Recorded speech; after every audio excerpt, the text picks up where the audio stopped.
اللهم صل على محمد وعلى آل محمد كما صليت على إبراهيم وعلى آل إبراهيم في العالمين إنك حميد مجيد.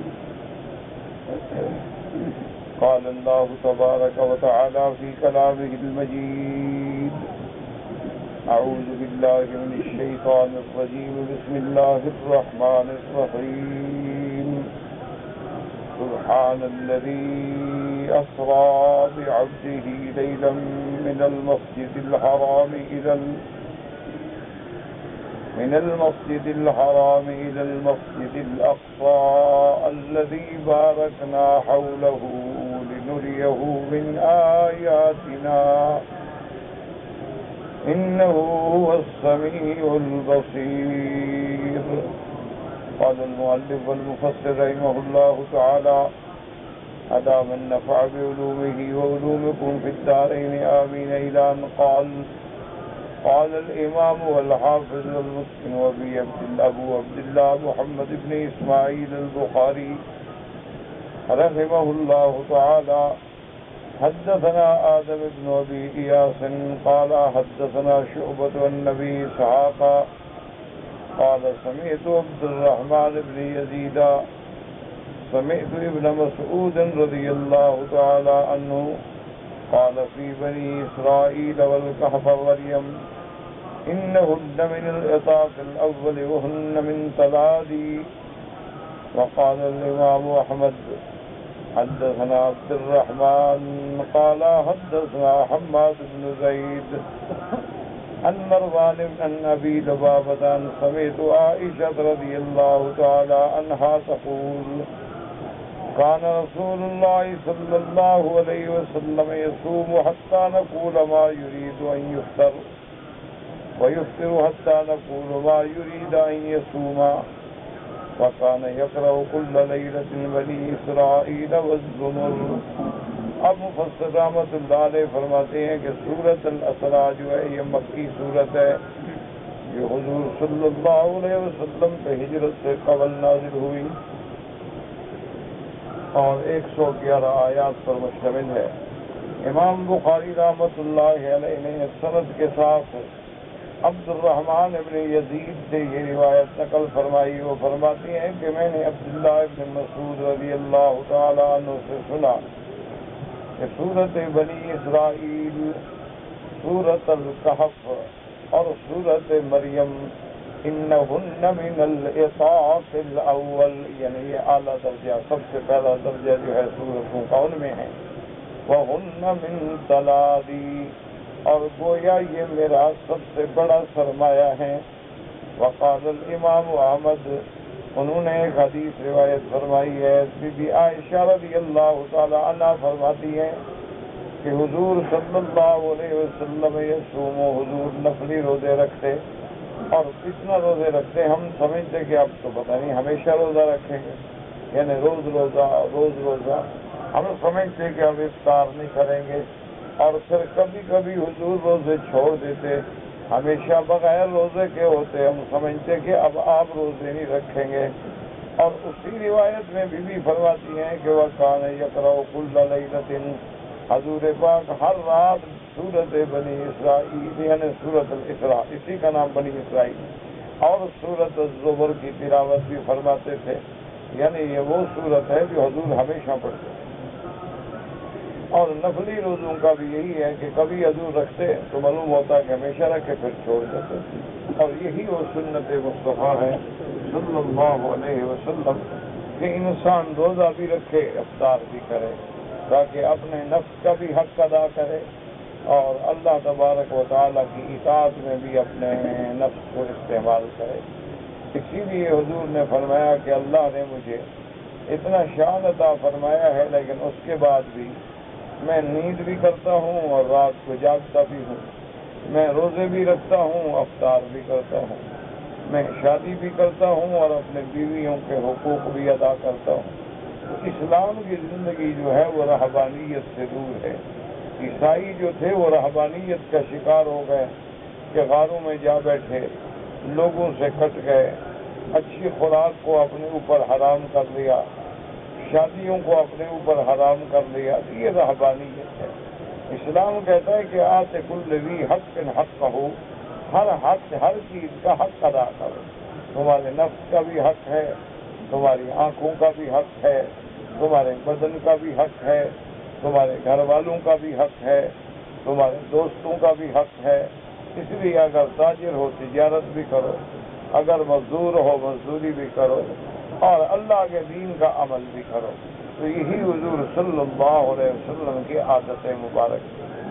اور اسی طرح علماء کرام فرماتے ہیں کہ جن لوگوں سے زیادہ نہ ہو سکے وہ یہ کوشش کریں کہ ہفتے میں 2 روزے، یعنی ایک سوموار کے دن اور ایک جمعرات کے دن، یہ 2 روزے رکھیں، اور مہینوں کی 3 راتیں جو ہیں 13، 14، 15 3 روزے وہ رکھ لیں، تو گویا اللہ پاک ان کو صائمین میں شمار فرمائیں گے۔ اب فرماتے ہیں مفسر رحمۃ اللہ علیہ اس کی تفسیر میں، سبحان الذی اسری بعبدہ یمجد تعالی نفسہ ویعظم شانہ لقدرتہ علی ما لا یقدر علیہ احد سواہ فلا الہ غیرہ ولا رب سواہ۔ سب سے پہلے اللہ نے اپنی ذات کی تسبیح بیان فرمائی، اپنی تجلیل، اپنی تمجید اور اپنی تعظیم شان بیان فرمائی کہ اللہ کی وہ ذات ہے جو ہر چیز پہ قدرت رکھتی ہے جس پہ کوئی اور قدرت نہ رکھتا ہو، یعنی جو مخلوق نہ کر سکے اللہ پاک ہر چیز پہ قدرت رکھتے ہیں۔ ان اللہ علی کل شیء قدیر۔ تو یہ حضور کا اسراء اور معراج جو ہے یہ بھی ایک عظیم معجزہ ہے۔ دنیا کی طاقت اس کو اسباب کے تابع بھی اس طرح سر انجام نہیں دے سکتی، لیکن اس کی ذات پاک ہے کہ جس نے اپنے محبوب کو یہ سیر کرائی۔ الذی اسری بعبدہ، عبدہ سے کون مراد ہے؟ یعنی محمد صلی اللہ علیہ وعلی آلہ واصحابہ وسلم تسلیما کثیرا۔ تو اس سے یہ بھی ہمیں پتہ لگا کہ صفت عبدیت جو ہے یہ سب سے بڑی صفت ہے، کہ انسان صحیح معنی میں عبد کامل بن جائے، یہ بہت بڑا مقام۔ لیلاً ای فی جنح اللیل، رات کے حصے میں، اور اسراء کی ابتدا کہاں سے ہے؟ من المسجد الحرام، مسجد الحرام سے مراد کیا ہے؟ ہوا مسجد مکہ تھا، مکے کی یہ مسجد، الی المسجد الاقصی، اقصی سے کیا مراد ہے؟ وہ بیت المقدس، بیت المقدس کی مسجد، الذی بایلیا، ایلیا بھی اسی کا نام ہے، معدن الانبیاء من لدن ابراہیم الخلیل علیہ السلام۔ اللہ تبارک و تعالی نے بیت المقدس کی زمین کو انبیاء کا خزانہ بنایا۔ اللہ تبارک و تعالی نے وہاں بہت انبیاء پیدا فرمائے، اور اسی طرح وہاں بہت انبیاء کا مدفن ہے۔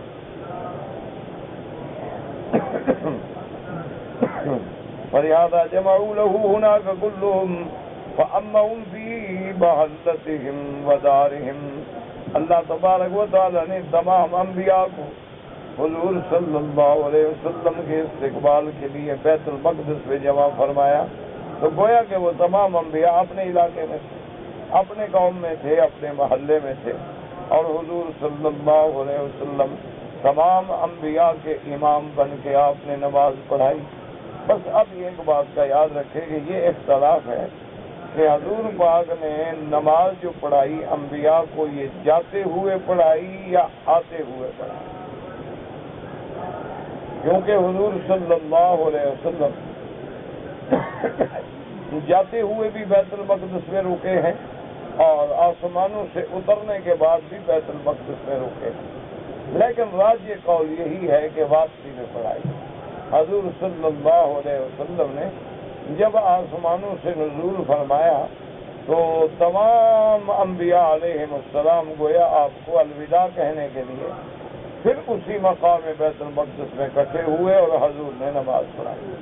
اس روایت کو علماء نے راجح اس لیے کہا ہے کہ جب حضور آسمانوں میں تشریف لے گئے تو انبیاء کی ملاقات ہوئی، اور جب انبیاء کی ملاقات ہوتی تو جبریل علیہ السلام تعارف کرواتے کہ یہ موسیٰ علیہ السلام ہیں، یہ عیسیٰ علیہ السلام ہیں، یہ ادریس علیہ السلام ہیں، یہ خلیل علیہ السلام ہیں۔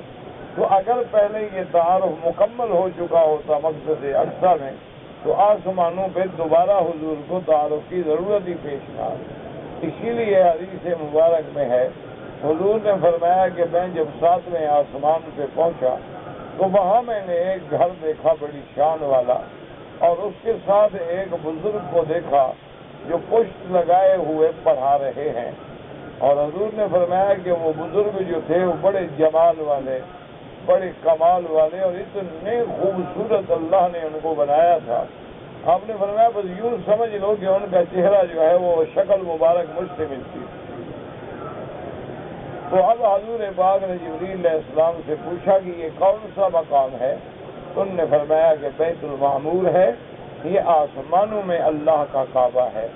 جیسے زمین میں کعبہ ہے اللہ کی مخلوق کے لیے، اسی طرح آسمانوں میں بھی اللہ نے کعبہ بنایا ہے ملائکہ کے لیے، اور اس کعبہ کی بھی یہ شان ہے کہ 70,000 فرشتہ اور روزانہ ایک دن میں اس کعبے کا طواف کرتا ہے، اور جن کو ایک دفعہ طواف نصیب ہو گیا ان کو قیامت تک پھر نمبر نہیں ملے گا، کیونکہ وما یعلم جنود ربک الا ہو، اللہ کے ملائکہ اتنا ہے کہ ان کی تعداد کو کوئی نہیں جانتا ہے۔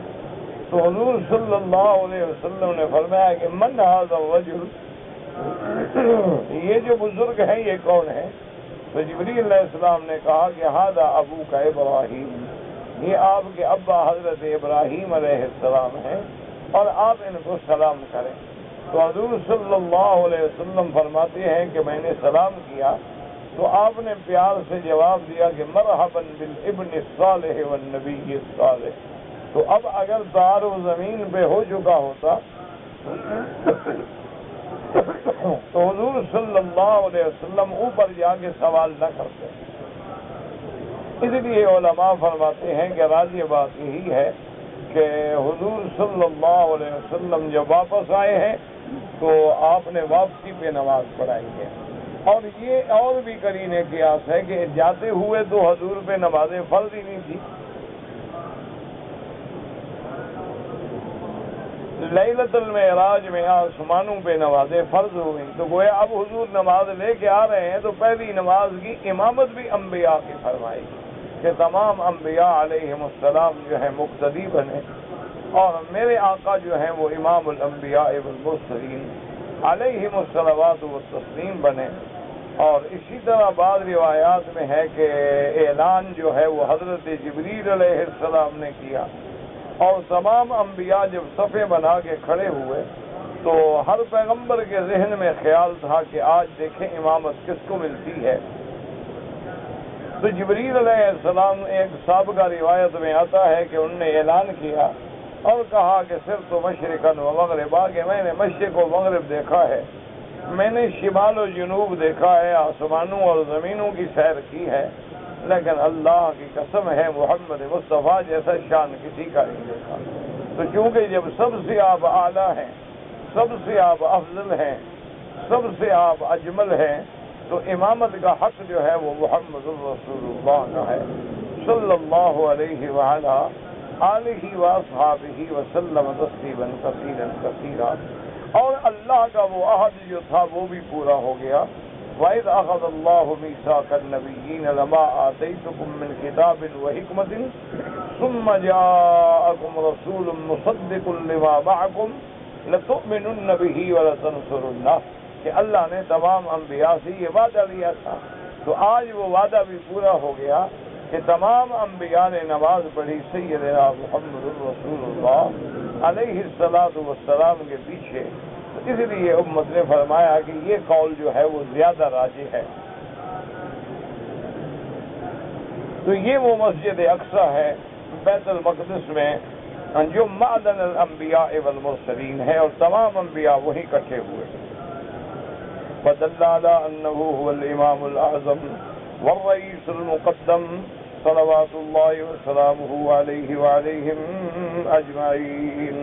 اب مفسر فرماتا ہے کہ امامت انبیاء جو ہے، چونکہ امام ہونا جو ہے وہ بڑا شرف ہوتا ہے، تو آج یہ بات دلالت ہو گئی کہ سب کے امام اعظم جو ہیں وہ محمد الرسول اللہ ہے اور سب کے سردار جو ہیں اور امامت کرنے والے وہ محمد مصطفیٰ ہیں. اللہ کے کروڑوں صلاۃ والسلام محمد مصطفیٰ صلی اللہ علیہ وسلم میں. اللہ نے فرمایا اذ المسجد الاقصى الذي باركنا حوله کہ ہم نے اس کے ارد گرد میں بڑی برکت رکھی. بالزروع والثمار کہ وہاں جو زراعت ہے، وہاں جو درخت ہیں، وہاں جو پھل ہیں، ان میں اللہ نے بڑی برکتیں رکھی ہیں. اور برکت ظاہری بھی ہے اور باطنی بھی. باطنی ہے کہ معدن الانبیاء ہے. اور یہ اسراء و معراج کیوں ہے؟ لِنُرِيَهُ مِنْ آیاتنا. لِنُرِيَهُ یعنی محمدن صلی اللہ علیہ وسلم ضمیر حضور کی طرف راجع ہے تاکہ ہم اپنے پیارے نبی حضرت محمد مصطفیٰ کو اپنی بڑی بڑی نشانیاں دکھائیں. جیسے اللہ نے فرمایا وَلَقَدْ رَأَىٰ مِنْ آیَاتِ رَبِّهِ الْكُبْرَىٰ کہ محمد مصطفیٰ کو اللہ نے بڑی بڑی نشانیاں دکھائیں. اور اس سے بڑی نشانی کیا ہوگی؟ اتنا عظیم سفر، تمام انبیاء کا اجتماع، پھر حضور صلی اللہ علیہ وسلم کا امامت فرمانا، پھر حضور صلی اللہ علیہ وسلم کا آسمانوں میں جانا، پھر ہر آسمان پر انبیاء کی ملاقات فرمانا، پھر حضور کا سدرۃ المنتہا پہ جانا اور حضور کا جنت کی سیر فرمانا، یہ سب سے بڑی نشانی. وَسَنَذْكُرُ مِنْ ذَلِكَ مَا وَرَدَتْ بِهِ السُّنَّةُ مِنَ الْأَحَادِيثِ عَنْهُ صلی اللہ علیہ وسلم. اب مفسر رحمۃ اللہ علیہ فرماتے ہیں کہ اس ضمن میں کہ انشاءاللہ جو احادیث مبارکہ ہیں وہ بھی ہم ذکر کریں گے. قال اللہ تعالی انه هو السمیع البصیر. السمیع لقد اقوال عبادی مؤمنهم وکافرهم. اللہ نے فرمایا میں سب کی باتیں سننے والا، جاننے والا، دیکھنے والا، مومنوں کی باتیں بھی سننے والا، کافروں کی باتیں بھی سننے والا.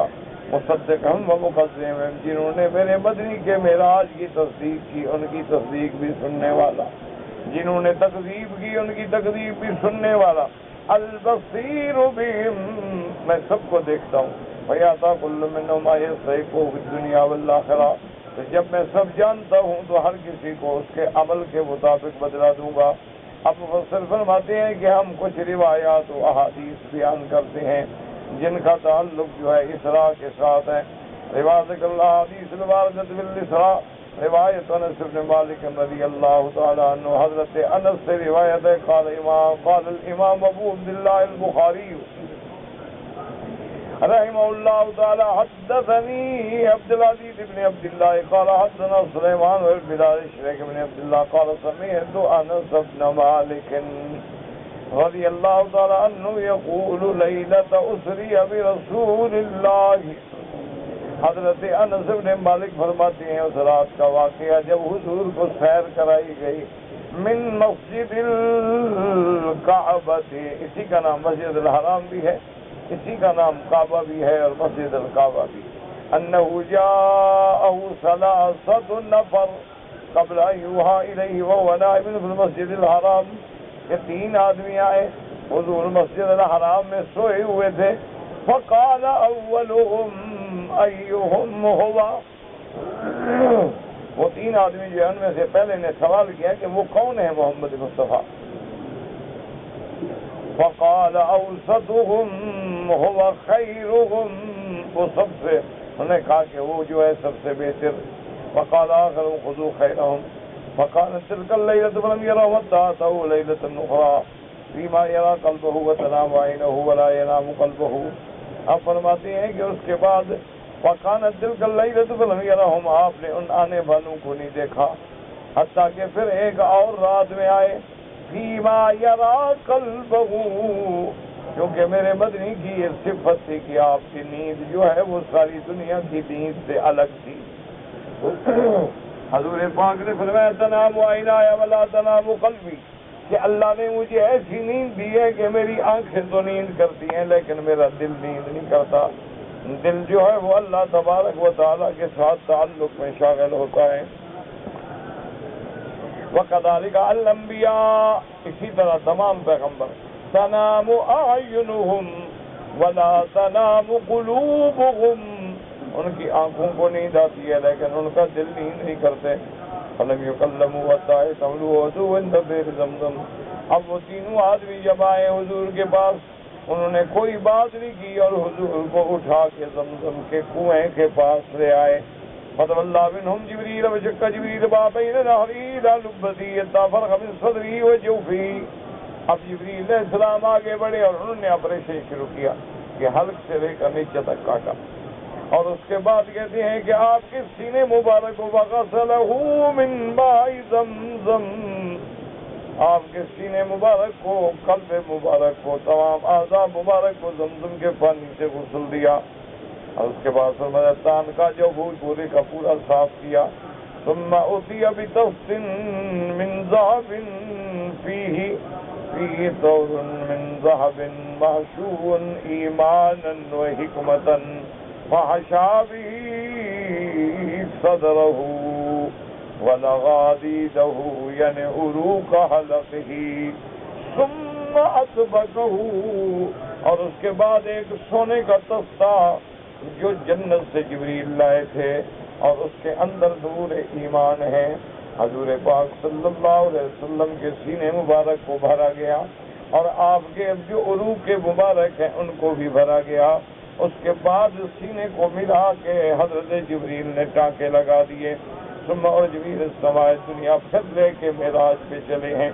فضرب بابا من ابوابها، کیونکہ آسمان کے بھی دروازے ہیں، یاد رکھیں آسمان بھی حق ہے اور آسمان کے دروازے بھی حق ہیں.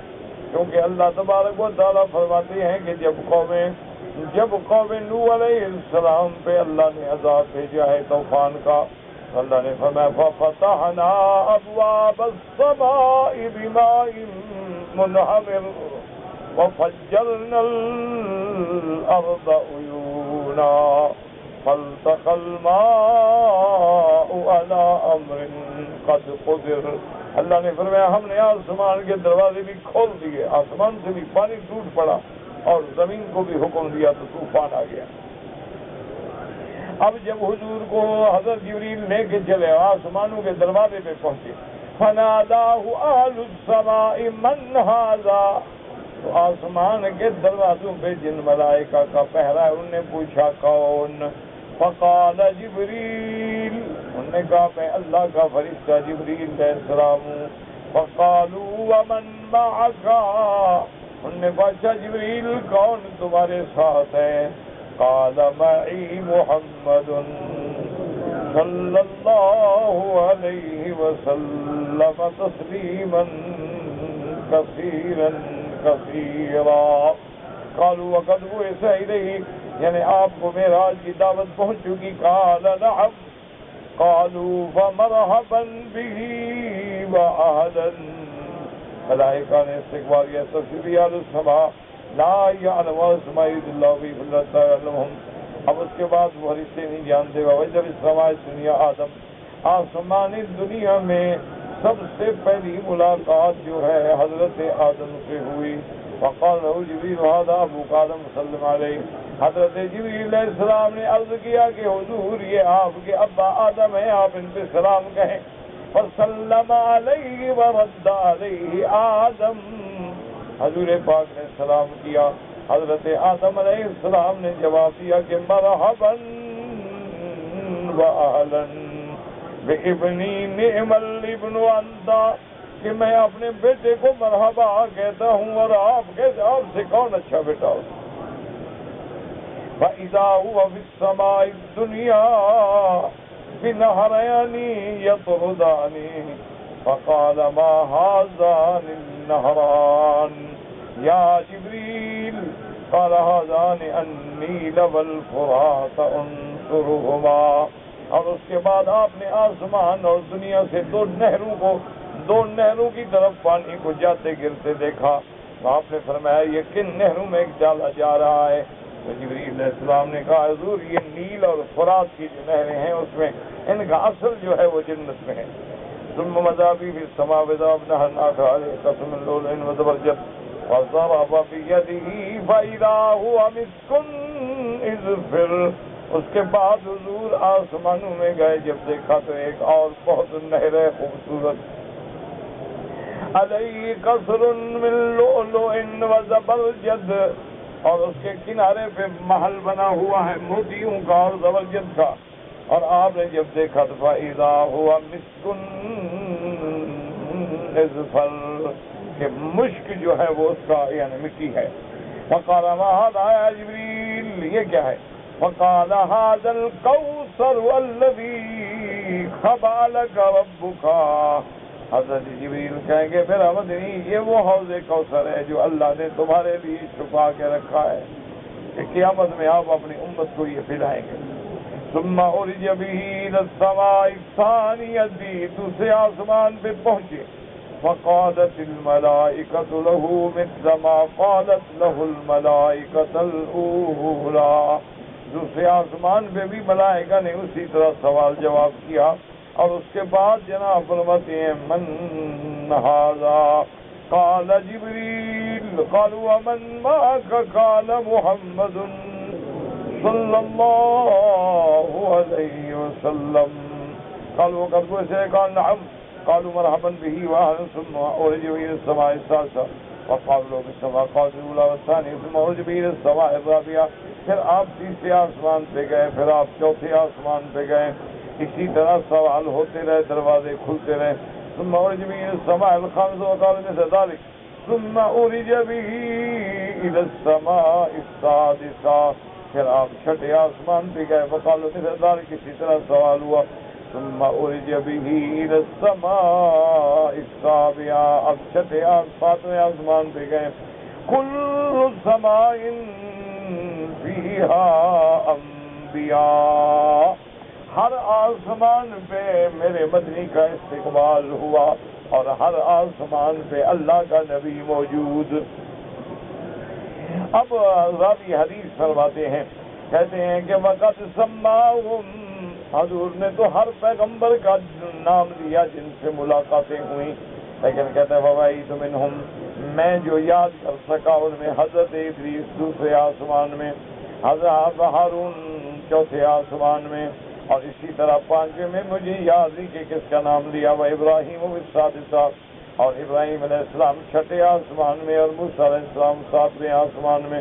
تفضیل کلام اللہ تبارک و تعالی، یعنی اصل میں بعض اوقات ترتیب میں فرق آیا ہے، کیونکہ ترتیب یاد رکھنا اتنا ضروری بھی نہیں تھا کہ پہلے میں کو مقصد ہے کہ انبیاء کی زیارت ہوئی. فقال موسیٰ علیہ السلام رب لم اظن ان ترفع علی احدا ثم علا به فوق ذلك بما لا يعلمه الا اللہ عز وجل.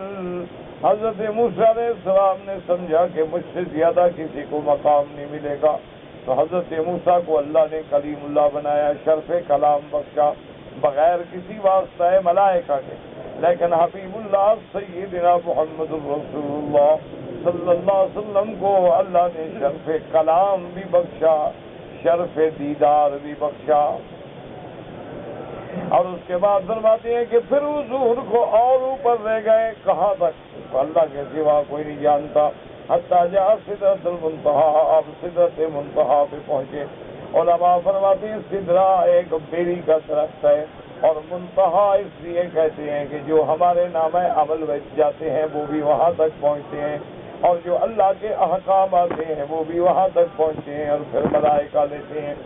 وَدَنَ الْجَبَّارُ رَبُّ الْعِزَّةِ فَتَدَلَّى، اللہ کا قرب نصیب ہوا. حَتَّى كَانَ مِنْهُ قَابَ قَوْسَيْنِ أَوْ أَدْنَىٰ فَأَوْحَى اللَّهُ إِلَيْهِ فِيمَا يُوحَىٰ، اللہ نے قرب نصیب کیا. اس کے بعد اللہ نے وحی فرمائی اور آپ پر آپ کی امت پہ 50 نمازیں فرض کی. 50 صلاۃ علی امت کل یوم ثم محمد بھی بلغ موسیٰ. اس کے بعد حضور جب اترے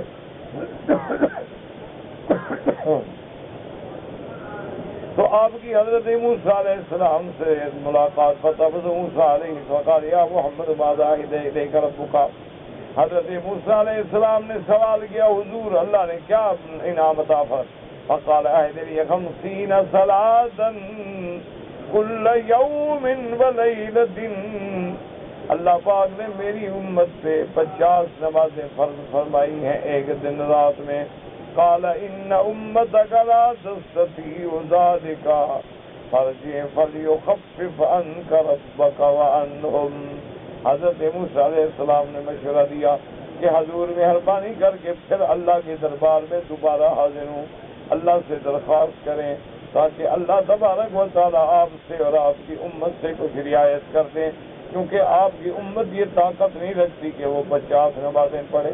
تو یاد رکھو یہ علم غیب نہیں، کیونکہ موسیٰ علیہ السلام تو حضور سے پہلے گزر چکے ہیں، وہ اپنی امت کو بھگت چکے تھے. یہ تو 3 نمازیں نہیں پڑھتے، اور حضور کی امت تو میرے بعد آئے گی، وہ 5 نمازیں کہاں 50 نمازیں کہاں سے پڑھے گی. اس لیے انہوں نے مشورہ دیا حضور صلی اللہ علیہ وسلم کو. واللہ تعالی عالم.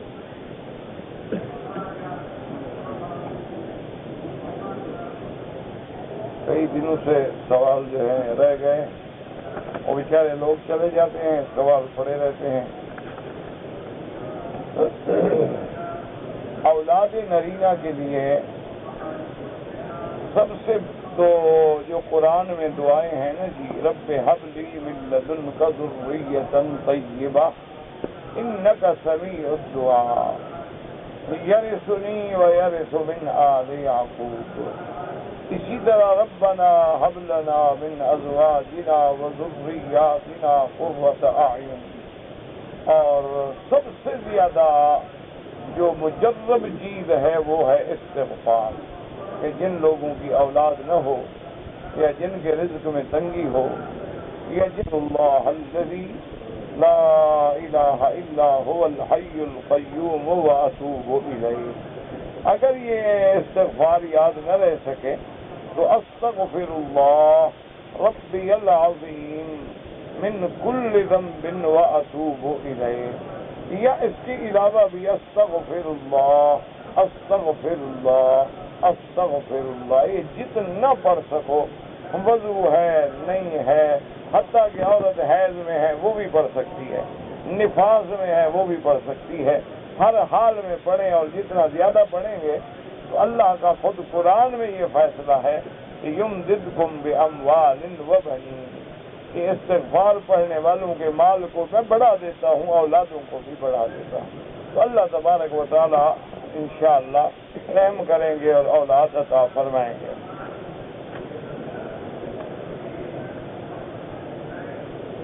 میرا بھائی حضرت علی کی پیدائش کے بارے میں بعض روایات میں یہ آتا ہے کہ کعبۃ اللہ کے اندر پیدائش ہوئی ہے. پہلی بات تو یہ ہے کہ وہ روایات کوئی اتنی مصدقہ نہیں ہے کہ جن پہ اعتماد کیا جائے. اور دوسری بات یہ بھی ہے کہ روایت جو ہے وہ عقل کے بھی خلاف ہے، کہ عورت کو اگر درد دہ ہو یا ولادت کی گھڑی قریب آئے تو کوئی عورت مسجد میں نہیں آتی بچہ جننے کے لیے.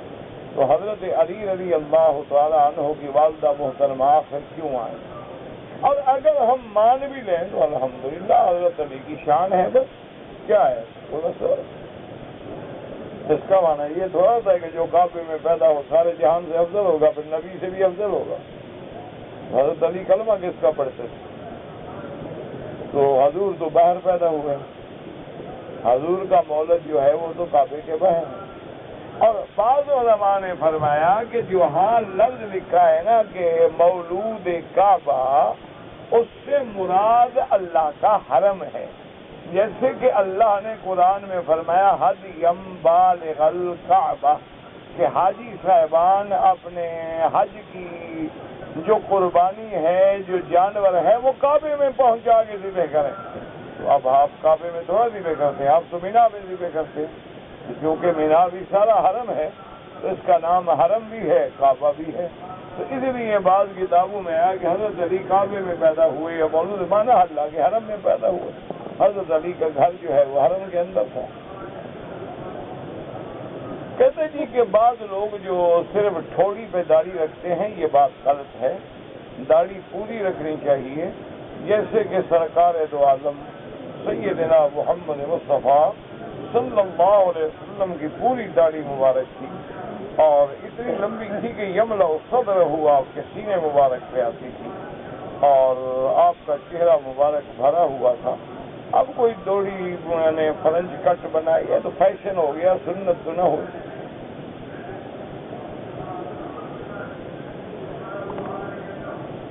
مسجد الحرام میں بعض علماء فرماتے ہیں کہ حتیم، یہ جو مقام حتیم ہے یہاں سے حضور معراج پہ گئے، اور بعض روایات میں ہے کہ بی بی ام ہانی کے گھر سے گئے۔ تو کوئی مشکل نہیں کہ آپ بی بی ام ہانی کے گھر میں ہوں، پھر حتیم پہ آئے، پھر آپ کو زمزم کے قریب لے گئے، اس کے بعد معراج کا سفر شروع ہوا۔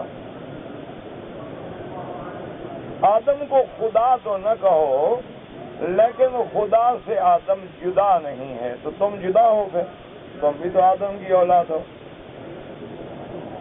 خود آدم خدا سے جدا نہیں، تم آدم سے جدا نہیں، تو کڑی تو مل گئی نا ساری، وہ کانٹا تو جڑ گیا سب۔ کیا جہالت کی باتیں ہیں، جدا نہیں، کوئی چیز بھی اللہ سے جدا نہیں، اللہ ہر چیز اللہ کے علم میں ہے، ٹھیک ہے۔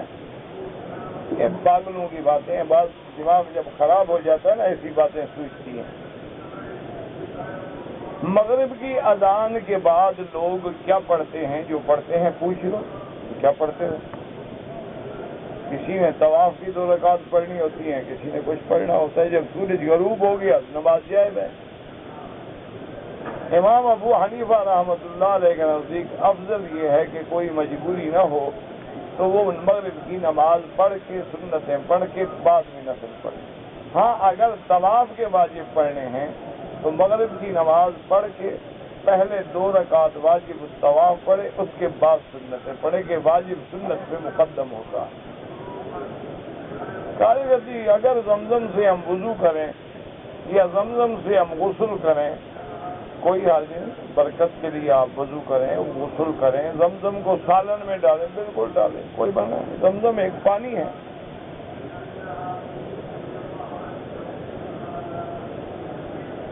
میرے 2 لڑکا ہے، ایک لڑکی ہے، ان کا شادی کا وقت ہے، اللہ رشتے آسان کرے اور اللہ تمام مسلمانوں کی یہ مشکلات حل کرے کہ آج کل شریف خاندان بہت بڑے مشکلات میں ہیں۔ یہ شریف لوگ، خاندانی لوگ ہیں، وہ کچھ کہہ بھی نہیں سکتے، کسی کو جا کے ملنا جلنا بھی نہیں ہوتا، ان کا کٹے ہوئے ہوتے ہیں لوگ۔ تو بہرحال اللہ سے دعا ہے کہ اللہ تبارک و تعالی وہ تمام بچیاں اور بچے جو شادی کی عمر سے گزر رہے ہیں یا قریب ہیں، اللہ ان کے رشتے آسان فرمائے۔ ویسے علماء نے لکھا ہے کہ اللہ کے اسماء میں سے ہے یا جامع یا لطیف، یہ اللہ کے نام ہیں، اور اللہ کا حکم ہے کہ للہ الاسماء الحسنی، کہ میرے پسندیدہ نام ہیں، انہی کے ساتھ مجھ سے دعا مانگا کرو۔ تو بعض علماء فرماتے ہیں کہ جن کی لڑکیاں ہیں، لڑکے ہیں، رشتے نہیں ہوتے، تو یا جامع یا لطیف جتنا ہو سارے گھر والے پڑھیں اور اللہ سے دعا کریں تو اللہ تبارک و تعالی بہتر رشتہ عطا فرمائے۔ ایک آدمی ہے، وہ مدینہ منورہ گیا تھا، واپس آیا اور احرام نہیں باندھا، تو اب وہ عمرہ بھی قضا کرے اور ایک بکری دم بھی ادا کرے، کیونکہ مدینہ منورہ میقات ہے۔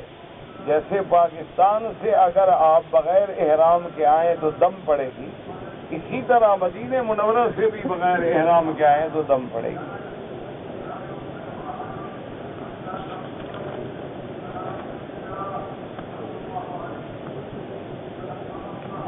میں پاکستان سے آتے ہوئے بغیر احرام کے آیا، یہ میرا پہلی مرتبہ آنا تھا، میں نے عمرہ نہیں کیا، 1 مہینے کے بعد پھر مسجد عائشہ سے عمرہ کیا، ایک بکری دم ادا کرو۔ 2 مرتبہ طائف گیا، کام کوئی نہیں تھا، دوستوں کے ساتھ گیا تھا، وہاں سے بھی احرام نہیں باندھا، وہ بھی دم پڑ گئی، طائف بھی میقات ہے، وہ مذاق تو نہیں ہے نا، کرتے رہتے ہو، مسئلے بعد میں پوچھتے ہو۔ ہاں ایک ہے نوکری ہے، ملازمت ہے، کاروبار ہے، بار بار آنا جانا ہے تو معاف ہے۔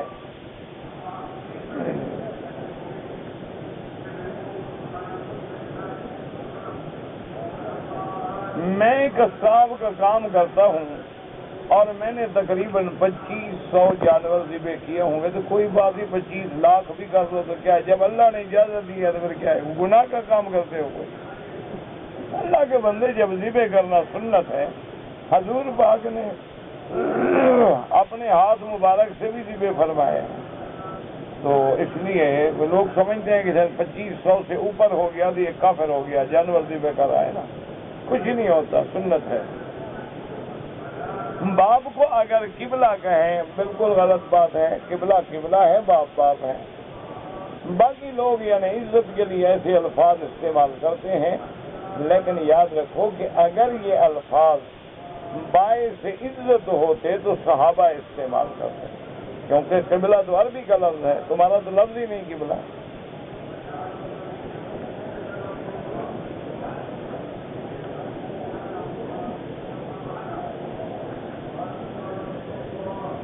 یہ خواب کی تعبیر کا مجھے پتہ نہیں لگتا، کسی تعبیر دینے والے سے پوچھو۔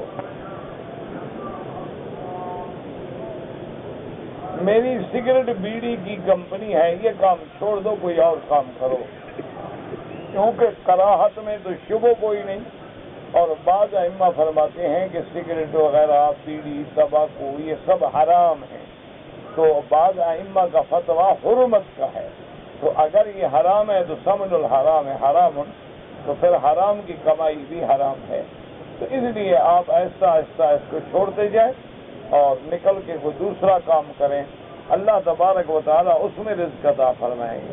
آخر ساری دنیا تو میرے بھائی سگریٹ بیڑی نہیں بیچتی نا، اچھا ویسے بھی تم دشمنی کر رہے ہو، یہ سگریٹ ہو یا بیڑی ہو یا نسوار ہو، یہ چیزیں یہ انسان کو نقصان دینے والی چیزیں، تو مسلمانوں کو نقصان پہنچانا بھی ناجائز ہے۔ کہتے ہیں جی کہ زمزم کے پانی میں چیونٹیاں گر جائیں، پانی بہا دو، وہ ضروری ہے وہ پینا ہے، بعض اوقات چیونٹیاں زہریلی ہوتی ہیں۔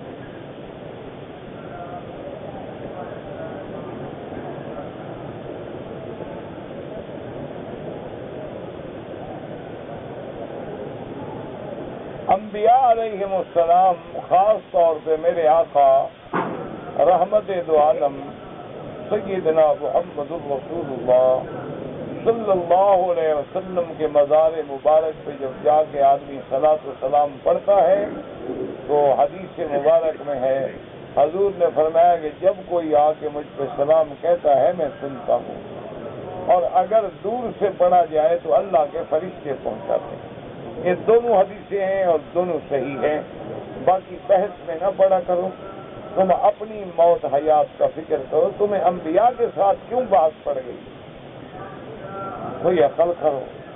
پرائمری پاس آدمی ہو اور ایم اے کے سوال حل کرنا شروع کرے، انجام یہی ہوگا کہ بہت جلدی انشاءاللہ پاگل ہو جائے گا۔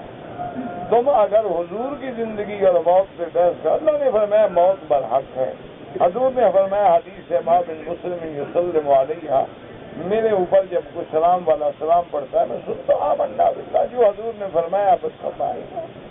جب عام قبرستان پہ بھی حضور نے حکم دیا کہ گزرو تو سلام کرو، السلام علیکم یا دار قوم مؤمنین، حضور نے یہ تو نہیں کہا پہاڑ پہ گزرو تو سلام کہو، حضور نے یہ تو نہیں کہا دریاؤں پہ گزرو تو سلام کہو، حضور نے یہ تو نہیں کہا کہ باغ میں گزرو تو سلام کہو، حضور نے یہ تو نہیں کہا دیواروں پہ گزرو تو سلام کہو، آخر قبروں پہ کیوں کہا ہے؟ تو کوئی حکمت تو ہے کہ السلام علیکم یا دار قوم مؤمنین انا انشاء اللہ بکم لاحقون انتم السابقون ونحن الاخرون۔ اسی طرح حدیث میں آتا ہے کہ حضور نے فرمایا کہ جب مسلمان اپنی میتوں کو دفن کر کے واپس آتے ہیں تو یسمع قرع نعالہم، تو وہ مردہ ان کے واپس جانے کے آواز جوتیوں کی بھی سن رہا ہوتا ہے۔ تو اس بحث میں پڑھنے کی ضرورت کیا ہے مجھے سمجھ نہیں آیا۔ اصل میں دشمن نے ہمیں ایسا الجھا دیا ہے کہ کہیں حضور کی موت و حیات پہ بحث ہے، کہیں حاضر ناظر پہ بحث ہے، کہیں علم غیب پہ بحث ہے، کہیں آمین زور سے کہیں یا ایسا کہیں، کہیں ٹانگیں آدھا فٹ کھولیں یا 1 فٹ کھولیں، کہیں ہاتھ سینے پہ باندھیں یا ناف پہ باندھیں، اور کہیں گھٹنے کو 4 انگلیاں کھول کے پکڑیں یا بند کر کے پکڑیں۔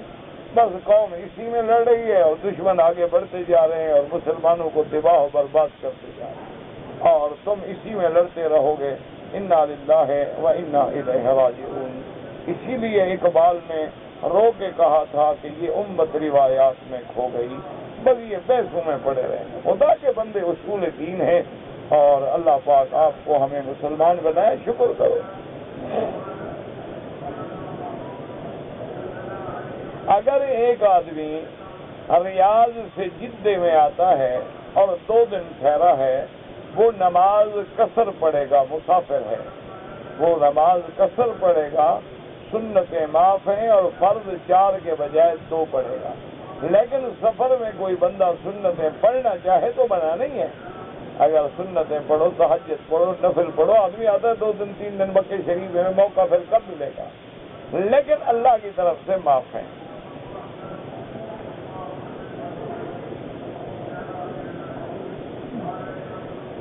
ایک آدمی کے پاس کچھ زمین ہے، کچھ بیل ہیں، کچھ بیوی کو سونا دیا ہے. جو بیوی کو سونا دے دیا تو بیوی کا ہے، اس کو چھوڑو. باقی مال ملا کے دیکھو قیمت کتنا بنتی ہے. قیمت 7.25 تولے سونے کی بن جائے، زکوٰۃ دو. زکوٰۃ صرف وہ کھا سکتے ہیں جو مسکین ہیں، جو فقیر ہیں، جو بالکل جن کے پاس گزارا نہیں، جن کے پاس کھانے کو نہیں، پہننے کو نہیں، بیوہ عورتیں ہیں، یتیم. انما الصدقات للفقراء والمساکین، ان کو زکوٰۃ دیں. اگر آپ نے 20 مرلہ، 10 مرلے اور 7 مرلے 3 پلاٹ خریدے ہیں بچوں کے لیے، خیر ان کی مالیت جتنا ہے ان پہ کوئی زکوٰۃ نہیں. اگر یہ مکان بنانے کے لیے آپ نے بچوں کو دے دیے، یعنی بیچنے نہیں ہے، تجارت کے لیے نہیں ہے، بزنس کے لیے نہیں ہے، بچوں کے مکان کے لیے، تو بالکل جائز ہے، کوئی زکوٰۃ نہیں.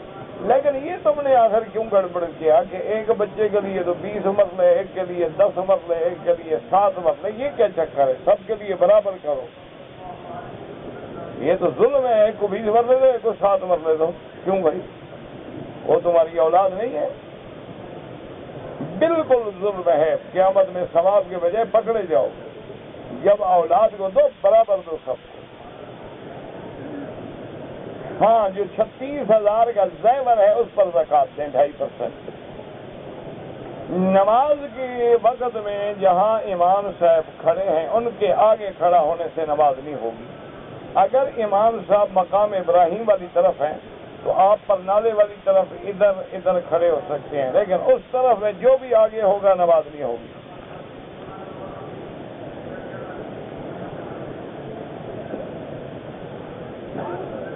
کہتے جی ایک گھر میں عورتیں ہیں، دین کی تبلیغ کرتی ہیں، لیکن جماعت نماز نہیں پر جماعت علیحدہ پڑھتی ہیں. کوئی بات، کوئی منع نہیں.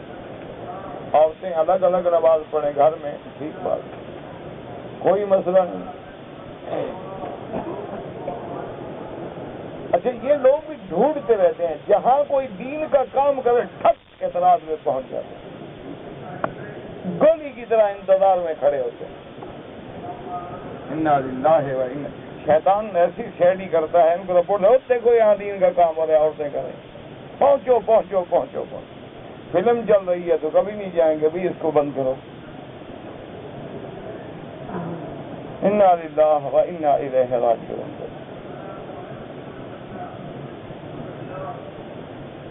نماز کے اگر ہر عورت اپنی اکیلی نماز پڑھے تو افضل ہے. جماعت کریں، جائز ہے، کوئی منع نہیں.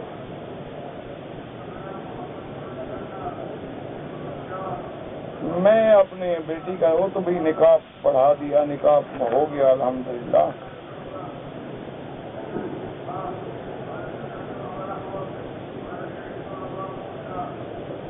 کہتے جی کہ ہم احرام باندھ کے آئے تھے، ہم تھکے ہوئے تھے، ہوٹل میں پہنچے اور احرام اتار کے سو گئے. اتار کے کیا مانا؟ پھر کپڑے پہن لیے. ایک ہے کہ اوپر کی چادر اتار کے رکھ دی اور ایک چادر میں سو گیا. ایک ہے کہ احرام کی چادریں اتار کے کپڑے پہن لیے. اگر تو آپ نے 7-8 گھنٹے کپڑے سلے ہوئے پہن لیے تو ایک بکری دم ادا کریں.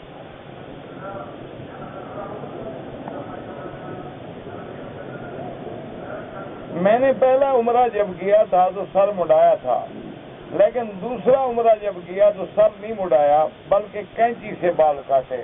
تو جب پہلے عمرے میں اس طرح پھیر دیا تھا، کینچی کس سے لگائی تم نے؟ بال تو تھے نہیں، کینچی سے کیا کاٹا؟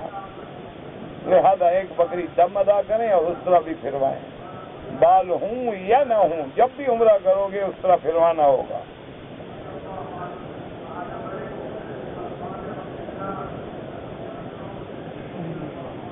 ایک بندے نے طلاق بھیجی، وہ طلاق نامہ جو ہے لڑکی کو نہیں ملا، بیوی کو نہیں ملا، اس کے والد کو ملا، تو اس کے والد نے وہ پھاڑ دیا اور اپنی لڑکی کو بھی نہیں بتایا، اور 10,000 دفعہ پھاڑ دے۔ طلاق تو خاوند نے دی ہے نا، اس کے باپ نے تو نہیں دی۔ طلاق ہو گئی، طلاق تم نے دے دی، ہو گئی، ختم۔ لڑکی کو پہنچے نہ پہنچے، کاغذ ملے نہ ملے، طلاق ہو گئی۔ اللہ تو جانتے ہیں کہ تم نے طلاق دی ہے۔ مچھلی سمندر میں بچے دیتی، اللہ کو پتا جی میں مچھلی پکڑتا رہتا ہوں۔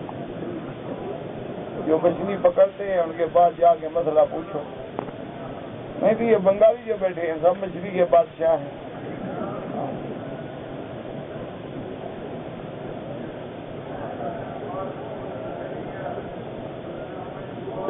بزرگوں سے سنا ہے کہ سانپ کے نر مادہ آج ملتے ہیں، تو ان بزرگوں سے رجوع کرو جن سے تم نے سنا ہے نا، انہی کے پاس جاؤ، مجھے خدا کے لیے معاف کر دو۔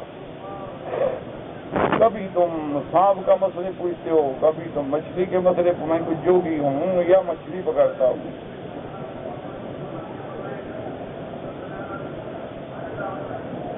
اگر بعض زمینوں میں جو گندا پانی دیا جاتا ہے گٹروں کا، اور اس سے وہ پھل یا سبزی یا گندم، کوئی بات نہیں، کھاد ڈالتے ہیں یا گوبر ڈالتے ہیں یا گندا پانی، کوئی بات، کوئی مسئلہ نہیں۔ تو وہ خود گندے پانی سے پیدا ہوئے، اپنے لیے کبھی پوچھا ہے؟ ہاں، تم کون سے ماء الذہب، سونے کے پانی سے پیدا ہوئے ہو؟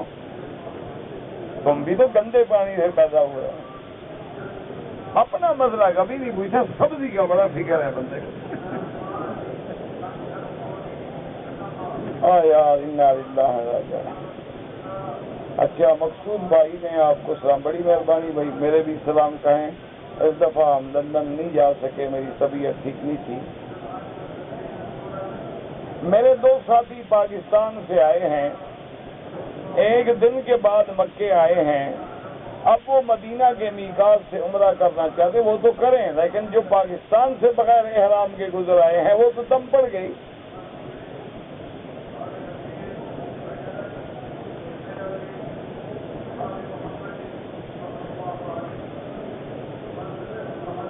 مدینہ منورہ سے واپس آئے، احرام نہیں باندھا، دم پڑ گئی، نہیں دیتا تو نہ دے، کوئی مولوی جا کے پکڑ کے وصول کرے گا اس کو، مسئلہ بتا دیا، نہ دے۔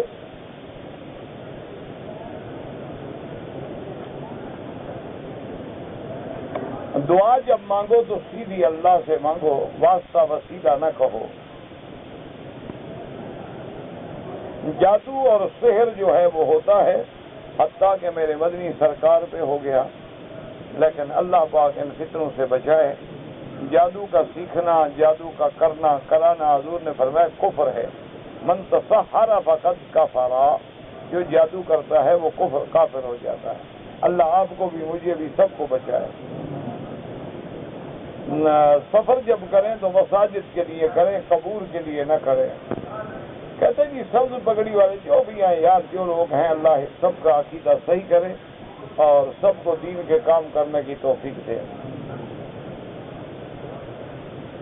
اگر ایک آدمی نے احرام باندھا، اس کے احرام کی ایک چادر گندی ہو گئی، بدل لی، کوئی بات نہیں، گندی ہو جائے دھو لو، بدل لو اور احرام لے لو۔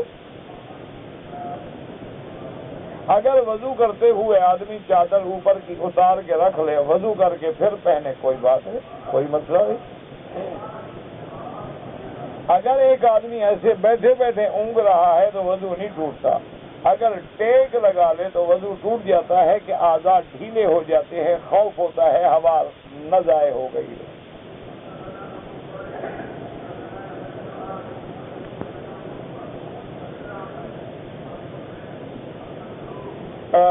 مجھے ایک آدمی نے 100 روپے دیے تھے حرم کے لیے، کسی غریب مسکین کو دیکھ کے خیرات دے دو بس، اور کیا۔ امام کے پیچھے جو سورت فاتحہ نہیں پڑھتے ان کی بھی نماز ہو جاتی ہے، ان کے پاس بھی حدیث ہے، صحیح مسلم کی حدیث ہے، اذا قرأ فانصتوا، جب امام پڑھے تم چپ رہو۔ اسی طرح حضرت عبداللہ ابن مسعود نے نماز پڑھی اور بغیر رفع یدین کے پڑھی۔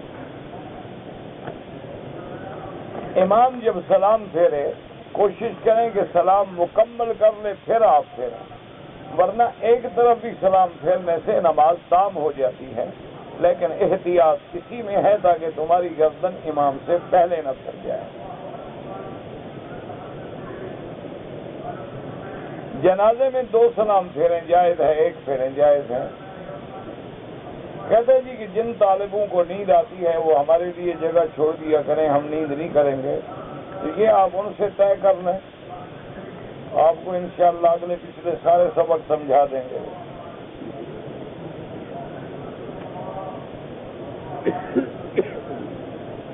ایک بلی کا بچہ تھا، میں نے کوشش کی لیکن مر گیا تو مر گیا، اللہ کی مرضی، بندے مر جاتے ہیں تو کیا کریں گے۔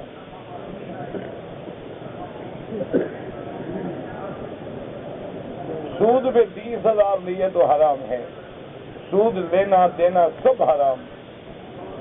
طواف کرو گے نفلی عبادت ہے، اس کے بعد 2 رکعت واجب ہیں۔ بعض لوگ ننگا سر کر کے نماز پڑھتے ہیں، ان کو کوئی مسئلہ ملا ہوگا، ہمیں تو آج تک ملا نہیں۔ ہم نے تو حدیثوں میں یہی پڑھا ہے کہ سرکار دو عالم نے کبھی سر ننگا کر کے نماز نہیں پڑھی، اور مجھے تو آج تک یہ حدیث نہیں ملی کہ کپڑا ہو اور اتار کے پھینک دو۔ اگر ہے تو آمنا و صدقنا، ہمارے آنکھوں پہ کوئی جھگڑا تو ہے نہیں۔ ایک آدمی مدینہ منورہ گیا، واپسی پہ احرام مسجد عائشہ سے باندھا، دم پڑ گئی۔ مدینہ منورہ سے آئے تو قصر پڑی، ٹھیک ہے مسافر ہیں آپ۔ میں سفر کراچی گیا، وہاں مسجد میں نماز ہو رہی تھی، میں نے ان کے ساتھ مل گیا، 1 رکعت پڑھی ہے، مجھے پتہ نہیں امام مسافر تھا یا مکہ۔ اللہ کے بندے، وہاں کی مسجد میں مسافر کیوں نماز پڑھا رہا تھا؟ عقل کی بات ہے، صاف بات ہے کہ مقامی ہوگا۔ سگریٹ وغیرہ پینا جو ہے مکروہ ہونے میں تو شبہ نہیں، لیکن بعض ائمہ کے نزدیک جو ہے حرام ہے۔ اگر انسان کسی لڑکی سے سچی محبت کرے تو اس کو اجازت دے کہ وہ تمہاری بہن اور بیٹی سے کوئی دوسرا سچی محبت کرے۔ ایک اشتہار لگا دو کہ میں فلاں سے سچی محبت کر رہا ہوں، میرے گھر والوں سے جو محبت کرے جائز ہے۔ جس دن اتنا بڑا دل کر لو تو پھر سچی محبت کرو۔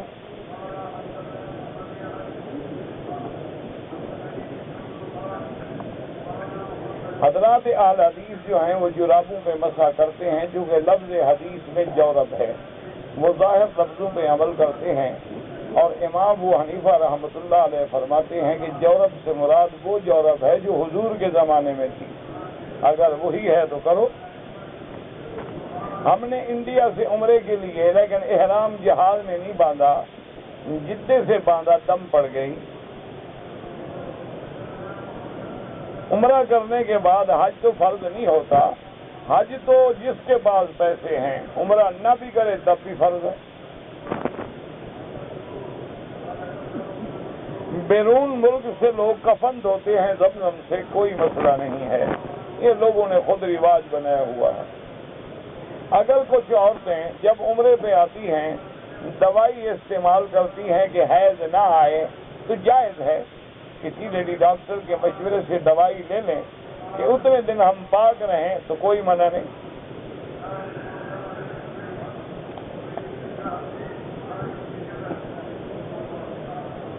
ایک لڑکی کا بچپن میں نکاح ہوا تھا، جب تک پہلا خاوند طلاق نہ دے دوسرا نکاح نہیں ہو سکتا۔